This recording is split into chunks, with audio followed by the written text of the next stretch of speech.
Jesus in regards to the end times is found in Matthew 24:34, Mark 13:30, and Luke 21:32. Jesus said, "Truly I say to you, this generation will not pass away until all these things take place." The things that Jesus had been speaking of, the rise of the Antichrist, the desolation of the holy place, and the darkening of the sun, did not happen during the lifespan of people alive in Jesus' day. Obviously, Jesus meant something different when he spoke of this generation.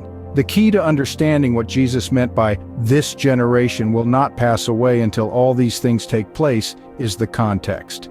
In Matthew 24:31, Jesus is giving a prophecy about future events. The generation that Jesus speaks of not passing until he returns is a future generation, the people living when the predicted events occur. Jesus' point in his statement is that the events of the end times will happen quickly. Once the signs of the end begin to be observed, the end is well on the way. Jesus reinforced this meaning with a parable about the fig tree, indicating that when all these things are taking place, the end is near. Another interpretation is that Jesus' prophecy in Matthew 24 has a double fulfillment.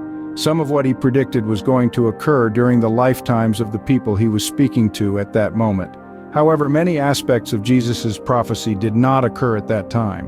Therefore, it is better to understand this generation as referring to the generation alive when the end times events are actually occurring. Essentially, Jesus is saying that once the events of the end times begin, they will happen quickly. The age of grace has continued for a long time, but when the time for judgment finally arrives, things will be wrapped up quickly. This concept of God's drawing things to a rapid close is echoed in many other passages of Scripture.